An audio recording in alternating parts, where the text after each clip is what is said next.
Harry and Meghan. Meghan in particular, she spoke about how this tour changed everything. Why? To their Royal Highnesses, the Duke and Duchess of Sussex.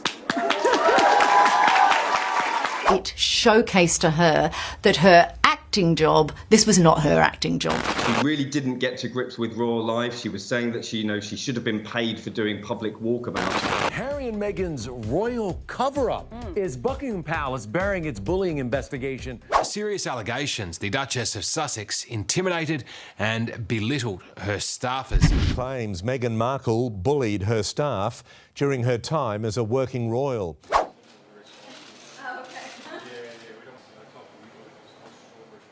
A member of the royal family who's bullying staff, and they didn't know how to cope with Meghan. 2018 visit changed everything. Did Australia break them?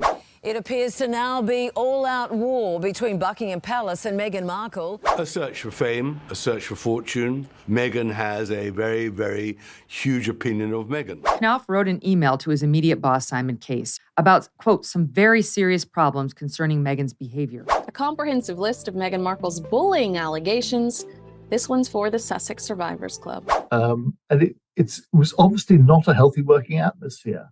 The complaints were reportedly made by the Sussex's communications secretary in 2018. Actually, there's another story. It's more complicated than Meghan might make out. Meghan threw hot tea at staff when she got angry because they didn't do something well enough. In a statement to ET, a spokesperson for the Sussexes says the couple denies that Meghan bullied royal aides. I can only imagine that the Queen would be incredibly disappointed.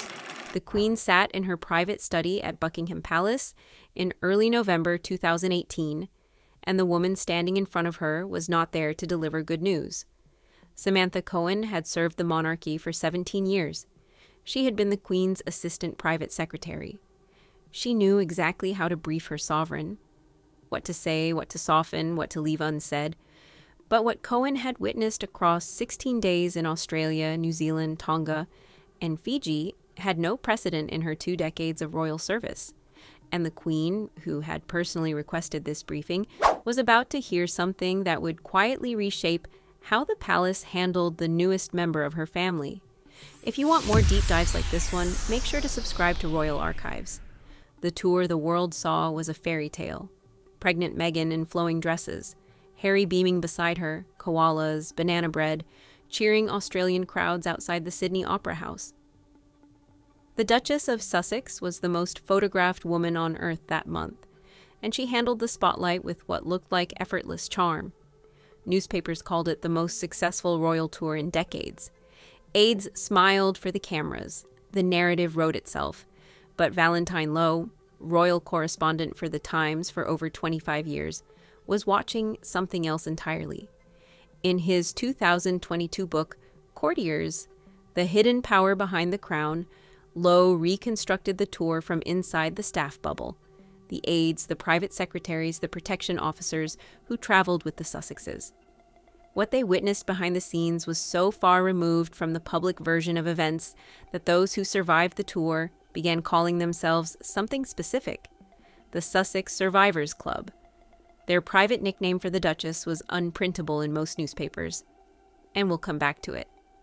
To understand why the Queen needed a briefing at all, you have to understand the timing. Harry and Meghan had been married just 5 months. The pregnancy announcement had landed the day they arrived in Sydney, October 15th, 2018, and dominated global headlines for 48 hours. The Sussexes were the monarchy's biggest asset. Their popularity was driving record engagement with younger audiences. The Queen herself had been openly affectionate toward Meghan, taking her on a solo Cheshire visit just weeks after the wedding, sharing the royal train, gifting her a place in palace life that few duchesses receive so quickly. By every public measure, the experiment was working.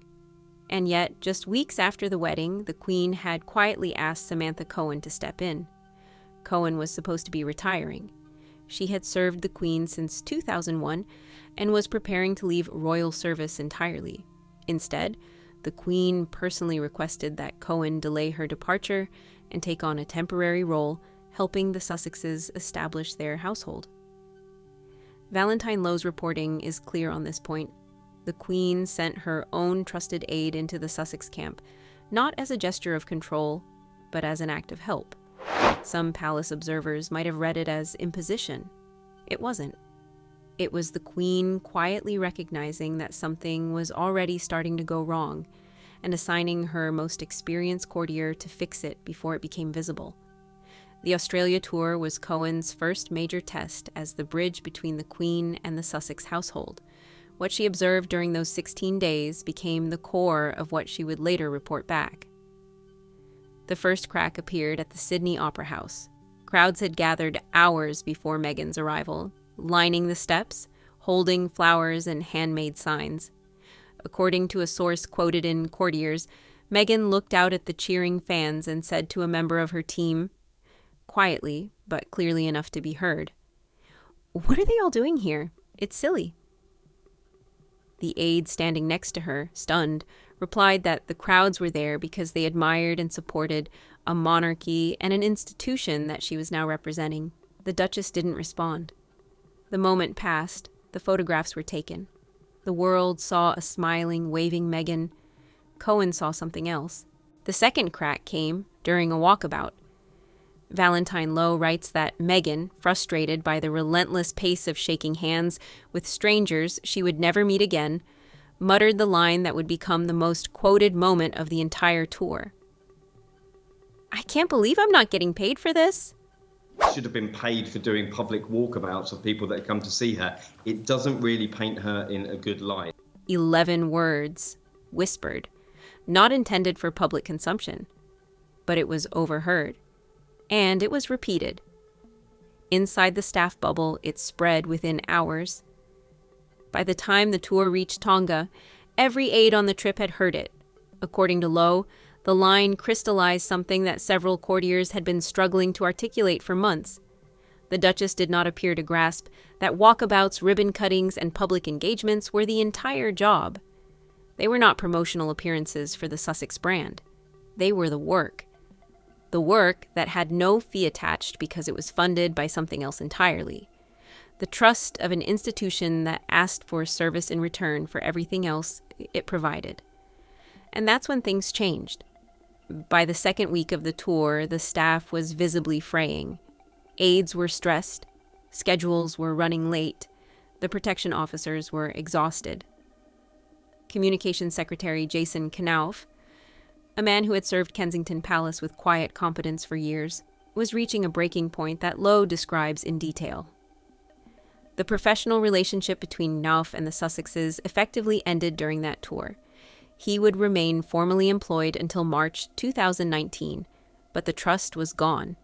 Knauf would later become one of the central figures in the bullying allegations that emerged in 2021, allegations the Sussexes have strenuously denied, and which the palace's own internal investigation findings have never been made public.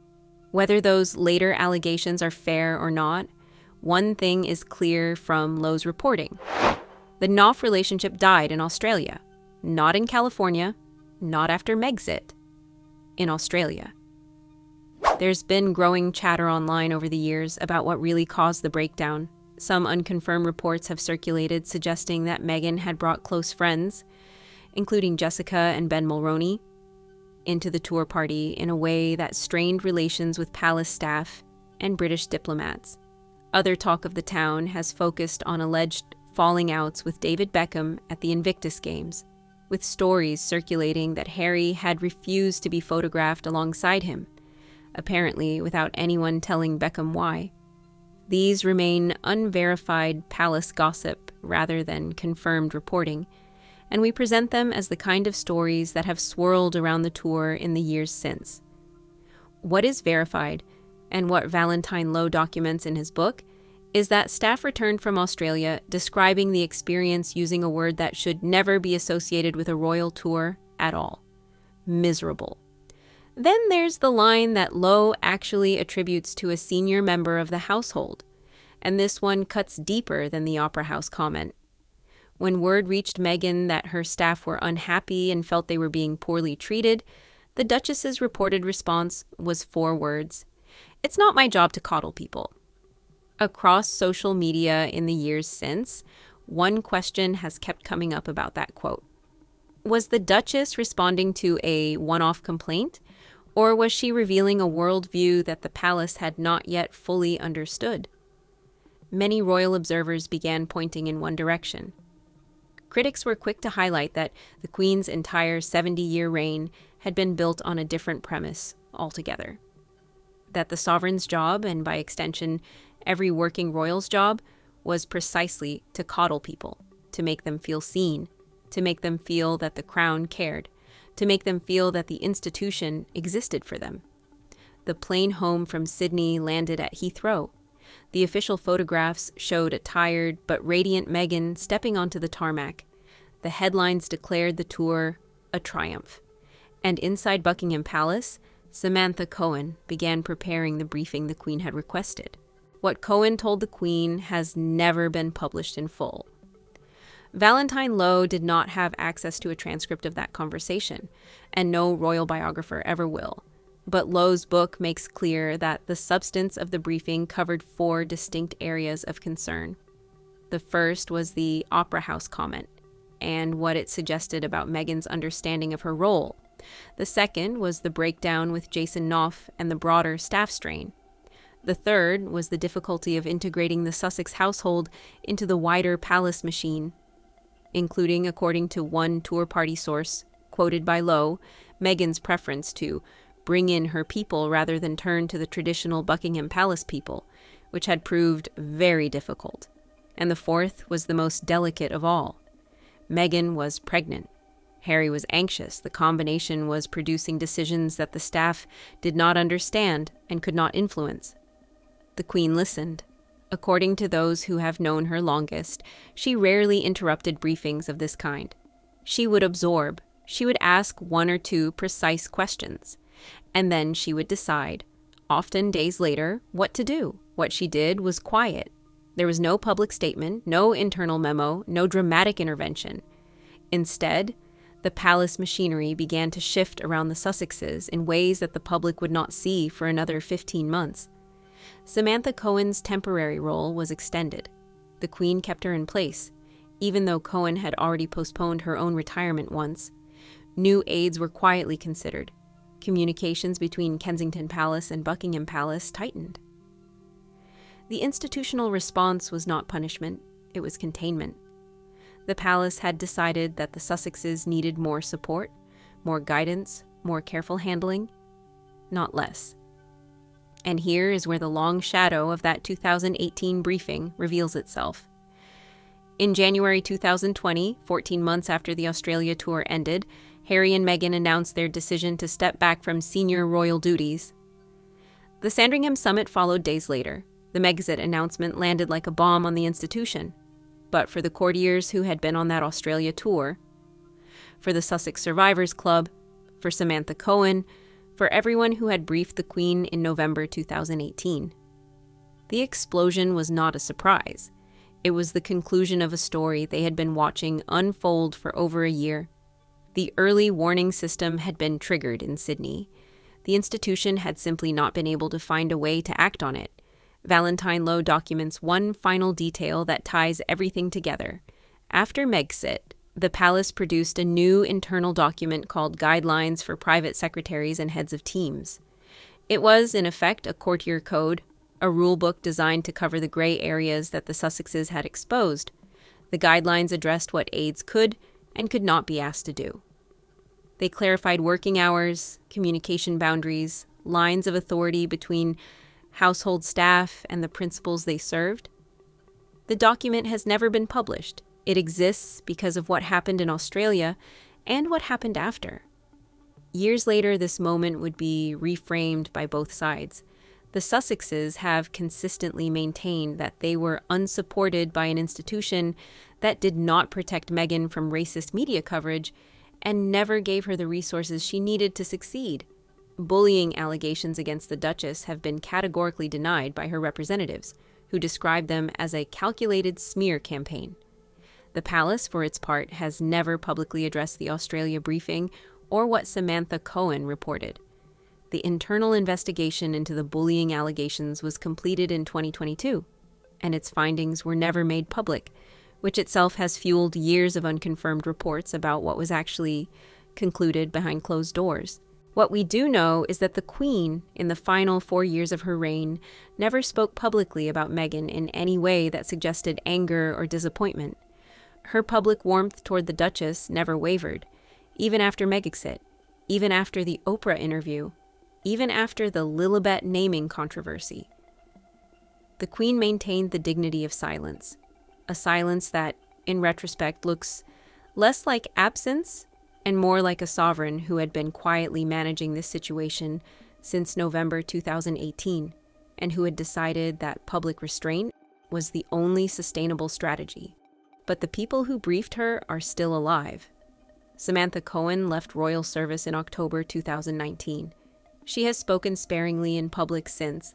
Other members of the Sussex Survivors Club have spoken to Valentine Low, to Tom Bower, to Robert Hardman, usually anonymously, sometimes on the record. Pieces of what they told the Queen have been surfacing slowly, book by book, year by year. The full picture is still emerging. The Queen took the most complete version of that briefing with her when she died at Balmoral on September 8, 2022. The Sussexes were not at her bedside. Meghan did not travel to Scotland that day. Harry arrived hours after his grandmother had already been pronounced dead. The institutional distance that Cohen had begun managing 4 years earlier had become, by the final moments, geographic. What the palace told the Queen in November 2018 was not a single revelation. It was the start of a slow institutional reckoning that would unfold across the next 4 years, through Megxit, through Oprah, through the funeral of Prince Philip, through the Platinum Jubilee, through the Queen's own death. Every major Sussex crisis that followed can be traced back, in some quiet way, to the briefing Samantha Cohen delivered in that private study after Sydney. And the question that still hangs over all of it is the one the Queen herself never publicly answered. If she had heard the briefing earlier, if Cohen had been sent in not after the wedding but before, would any of what came next have been preventable? Or was the path already set the moment Meghan stepped onto the Sydney Opera House steps and asked in 11 quiet words why she wasn't getting paid for the work? Some royal observers believe the Queen knew the answer to that question by the end of 2018 and simply chose to keep it to herself. Others believe she remained hopeful far longer than her courtiers did, that her affection for Harry made her resist the briefings even as they grew more pointed. Both readings are defensible. Neither can be confirmed. What is certain is that the Queen never wavered publicly. She never punished. She never spoke ill. She did exactly what a 70-year sovereign would do. She watched, she listened, and she absorbed. The story of Meghan's Australia tour has been told 100 different ways since 2018, as triumph, as facade, as warning, as prophecy. But the version that mattered most was the one delivered in private by a trusted aide to the only person whose judgment would shape what the institution did next. That briefing has never been published. Most of it never will be. But the consequences are visible in every chapter of the Sussex story that followed, and in every quiet decision the palace has made about the Sussexes since the Queen's death. What other private briefings shaped how the Queen saw her grandson's wife in those final years? What other moments of quiet alarm passed between her courtiers and her study? The answers are still surfacing, through new biographies, through retired aides finally willing to speak, through the slow erosion of palace omerta that always follows a sovereign's death. Royal Archives will be here to bring you each new revelation as it emerges. Subscribe and turn on notifications, because the full story of what the Queen knew when she knew it and how she quietly responded is only just beginning to be told.